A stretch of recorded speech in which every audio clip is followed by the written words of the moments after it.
What's up, guys? So today I'm going to be doing a discussion on the latest chapter of Bleach 562, as well as the last 20 chapters which I've missed out on.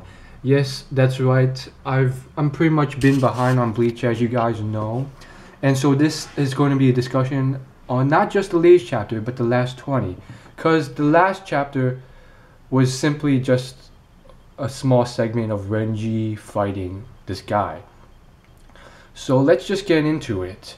I've been busy with schoolwork, and I decided I'm going to put this all together. Why? Because the last chapter and the chapter before that was just small segments of Renji fighting, and I'm not getting enough views for me to do a chapter on every single one of the ones I missed, and for people to actually watch that.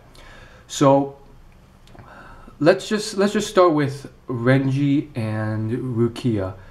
I think they've gotten a lot stronger. This whole ordeal with them going up there and training and getting stronger, it's kind of like the hyperbolic time chamber from DBZ. I'm not gonna lie, a little bit different because I still don't think they're that much stronger. I'm hoping they are, but we'll have to see. Sure, they've gotten a lot stronger. Sure, I'm pretty sure Renji's going to take out this dude, but I have a feeling it's not going to be that easy. I feel like this fan who keeps getting sliced up and is still alive, I feel like this fan he's not so easy to kill, and that just means that at the end of the day, Renji's fight with this dude is going to take up another couple chapters, and I'm just impartial to it. More importantly, what I want to focus on is Kenpachi, Zaraki Kenpachi. This guy is pretty much the guy I am rooting for the most. Now, most people out there are like, oh, Ichigo is so strong now. Well, obviously, he's the main character. He's been the main character for the last 500 chapters. I doubt he'll be like... This is why I'm rooting for Zaraki Kenpachi, because the classic tale of the main character beating all the villains and being the strongest, it's been overdone, and some people who I've spoke to in real life disagree with this, and I guess it's because they haven't read enough manga.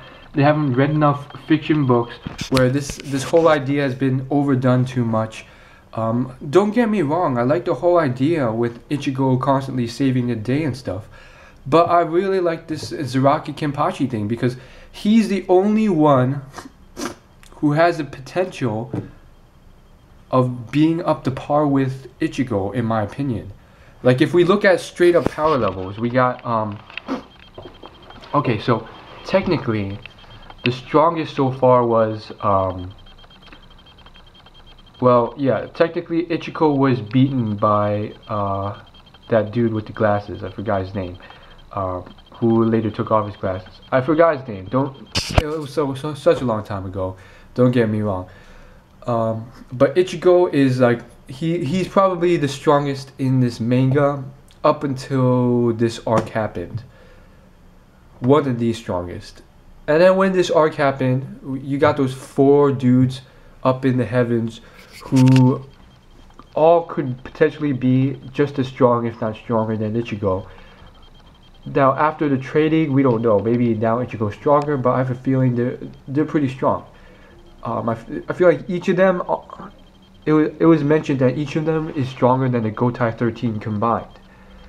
And as for the Captain Commander, back in the Aonkar arc and the arcs before that, I was always disappointed with the Captain Commander. If you watch my previous videos on that, I mean, he was the strongest of all the Gotai 13. He was the Captain Commander. He was alive for so long, and he contributed so little to the fights. Like, literally, like, it was a huge plot hole. Like, he stood there for half the fights and didn't do much.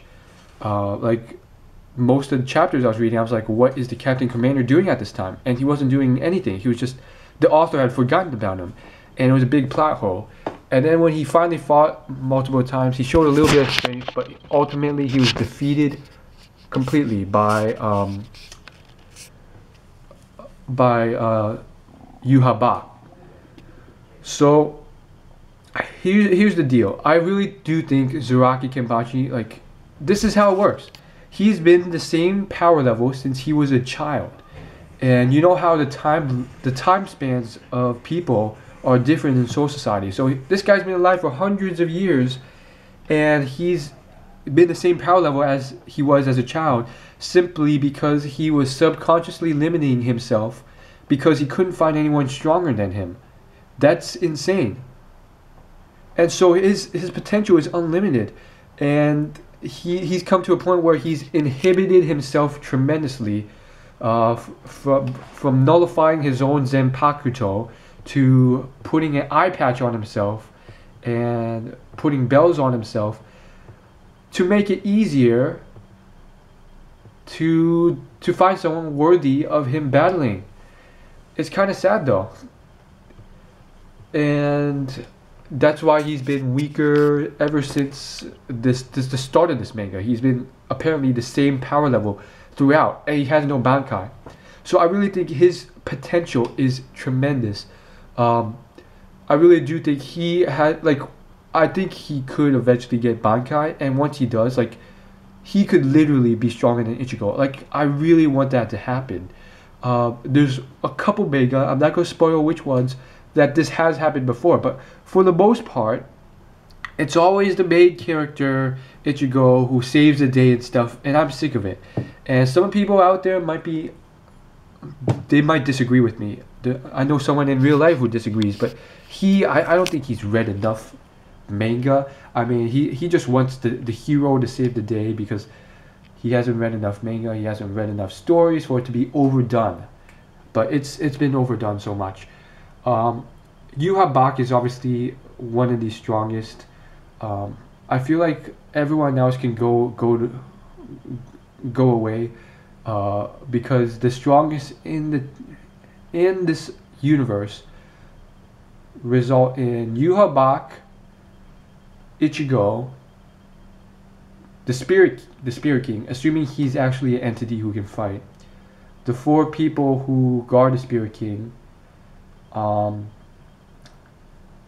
Zaraki Kenpachi, and the last one is it's the dude, I totally forgot his name. I could look it up right now if you want, but why? Well, I can look it up right now if you want. Nah, the guy who's bound up right now, sitting in the lowest chamber, I forgot his name. Do you guys want me to look it up right now? I can. Whatever, that big villain who, Aizen's his name, okay? And I want to touch on one thing that's been forgotten. Yuhabak knew about the whole Aizen fight. When he first came to Soul Society during this arc, he visited Aizen. Aizen declined. Aizen surreptitiously performed some sort of magic trick, which lowered the amount of time the Stern Raiders could stay in Soul Society. A lot of people forgot about this.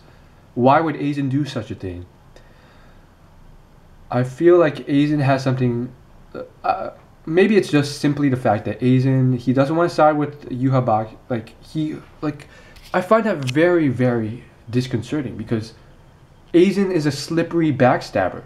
He could have said, sure, I'll join sides with you. And then once they had eliminated all of Soul Society, Aizen could have backstabbed the Stern Raiders, and he would have been able to escape his prison, and it would have all been good. Instead, he decided to not just decline, but inhibit the Stern Raiders by limiting the amount of time they could stay there. It's very curious, and I don't understand why.